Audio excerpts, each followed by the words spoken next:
Beri aku 10 orang tua, maka akan kucabut Semeru dari akarnya.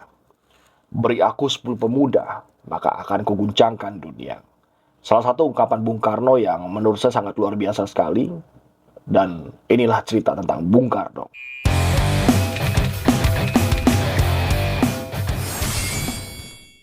Merdeka Bung.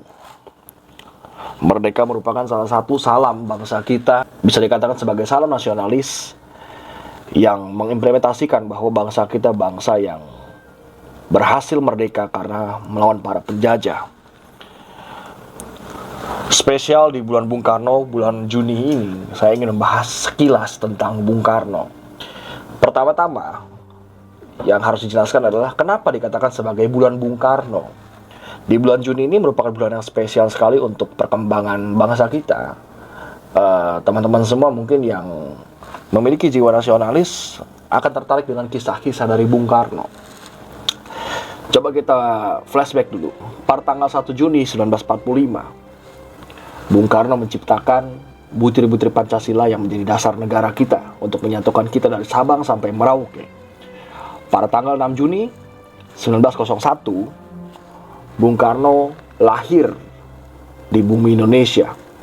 Ia dikatakan sebagai putra sang fajar dikarenakan ia lahir pada saat matahari terbit di bumi Jawa Indonesia. Orang Jawa itu mempunyai pemahaman dan kepercayaan ketika orang dilahirkan pada saat matahari terbit, kelak ia akan menjadi orang yang besar dan sangat luar biasa. Lalu Bung Karno wafat pada tanggal 21 Juni 1970. Ada 3 peristiwa penting mengenai Bung Karno ini di bulan Juni. Maka itu dikatakanlah bulan Juni sebagai bulan Bung Karno. Menurut opini saya rasa Bung Karno itu merupakan memang orang yang terpilih, yang ditunjuk oleh Tuhan Yang Maha Esa sana untuk negara Indonesia. Dari tahun lahirnya 1901, itu bisa dikatakan seperti awal peradaban pemerintahan di Indonesia. Sebelumnya kan kita negara Hindia Belanda, ya dimana kita masih dijajah oleh sistem kolonial Belanda ya. Bung Karno seperti diutus untuk bisa menyatukan Indonesia, penyambung lidah rakyat dari Sabang sampai Merauke, sekaligus presiden pertama dan sang proklamator. Beliau melewati banyak perjalanan hidup. Dia melihat Indonesia seperti apa, ia melihat bangsa kita karakter seperti apa, sehingga ia pantas dikatakan sebagai bapak bangsa negara kita atau founding fathers. Nama aslinya adalah Kusno Sosrodihardjo, merupakan putra dari Raden Sukemi yang ayahnya berprofesi sebagai guru dan ibunya merupakan masyarakat Bali yang bernama Nyoman Rai. Uniknya adalah Bung Karno ini memiliki kedua orang tua yang dimana berbeda latar belakang agama. Ayahnya seorang Islam dan ibunya seorang Hindu. Ibunya pun memiliki kasta yang tinggi di Bali sana, yaitu kasta Brahma. Bung Karno ini awal namanya adalah Kusno Sosrodihardjo. Waktu kecil ia sering sakit-sakitan sehingga ayahnya memutuskan untuk mengganti nama Kusno menjadi Karno. Menurut kepercayaan Jawa, kalau misal diberikan nama terlalu berat, anak itu akan sakit-sakitan. Akhirnya ayahnya memutuskan untuk menggantikan namanya. Karno itu diambil dari salah satu tokoh kesatria dalam cerita pewayangan Bharatayuda, yang dimana ada salah satu kesatria bernama Karna. Namun dalam ejahan bahasa Jawa, A itu diganti menjadi O. Berarti Karna menjadi Karno. Ayahnya memberikan nama ini dengan harapan Soekarno di masa depan bisa menjadi seorang yang memiliki jiwa kesatria luar biasa, memiliki hati yang baik, dan ternyata terbukti. Sebenarnya memang di semua orang harusnya ketika memberikan nama kepada anak itu bukan hanya memberikan doang. Saya lebih setuju ketika memberikan nama kepada anak itu menggunakan istilah-istilah bahasa bangsa kita, entah nama Jawa atau apapun itu.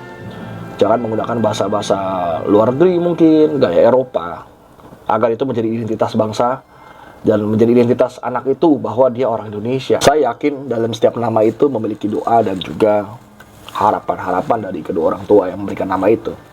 Bung Karno itu bisa menjadi seorang orator ulu sampai menjadi seorang proklamator itu bukan tanpa sebab.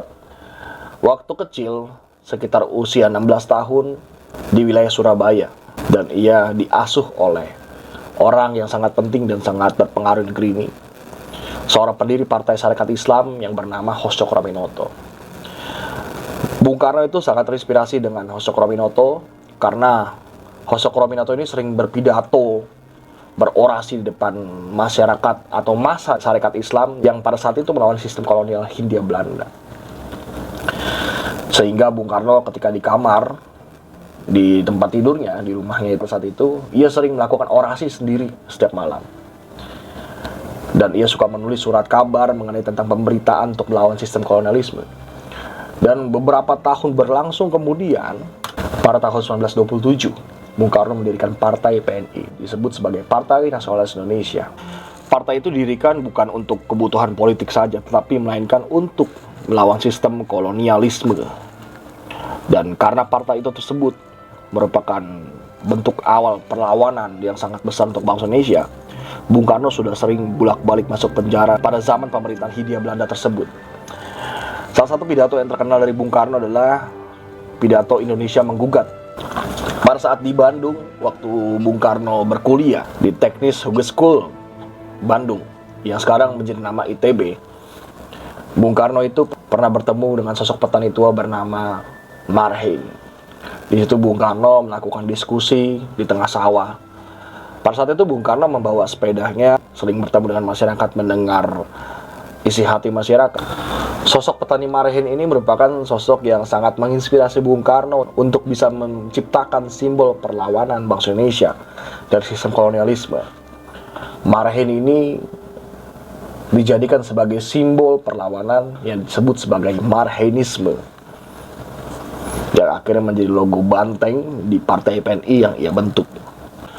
Kalau kita bicara kepemimpinan Bung Karno sangat luar biasa sih. Sampai ia wafat terakhir pun namanya terus ada. Makanya saya katakan Bung Karno itu masih hidup. Hidup di hati kita semua. Hidup di setiap hati masyarakat Indonesia. Semangat akan tetap hidup. Kalau dulu pendahulu kita berjuang, rela menumpahkan darah, mengorbankan jiwa dan raganya untuk bisa mengusir para penjajah, pada saat ini kita juga masih berjuang. Berjuang bagaimana Indonesia tetap ada, mempertahankan kemerdekaan, mempertahankan ideologi bangsa kita, mempertahankan nilai-nilai dari Pancasila itu sendiri. Bung Karno menciptakan Pancasila pada bulan Juni itu bukan berdasarkan hanya semalam dia nulis, tapi berdasarkan pengalaman hidup dia melihat bangsa Indonesia seperti apa. Banyak sekali cerita Bung Karno yang bisa kita ulas sebenarnya, sangat banyak sekali, yang saya pun masih tertarik untuk bisa mempelajarinya untuk sekedar wawasan. Sebenarnya ketika kita belajar sejarah bukan berarti kita hidup dalam memori masa lalu, tetapi dari sejarah itu kita belajar untuk bisa mewarisi apinya, semangatnya di kehidupan yang sekarang. Lewat sejarah kita harus bisa menghargai siapa kita sebenarnya dan dari mana kita berasal. Kebetulan di tahun 2003 itu sampai sekarang saya berprofesi sebagai guru. Ini merupakan suatu kesempatan yang baik bagi diri saya, karena saya mengajar pelajaran P5. Apa sih itu P5? P5 adalah proyek penguatan profil pelajaran Pancasila, di mana garis besar setelah saya ambil harus bisa membuat siswa-siswi itu memiliki jiwa-jiwa Pancasila agar bisa diterapkan dalam kehidupannya. Kemarin menyambut bulan Bung Karno, di sekolah yang saya ajar membuat suatu pameran proyek berdasarkan kolaborasi guru, dan saya menyampaikan suatu ide bahwa kita buat saja pameran menyambut bulan Bung Karno. Ternyata anak-anak muda kita itu sangat antusias mengenai hal-hal tentang nasionalisme.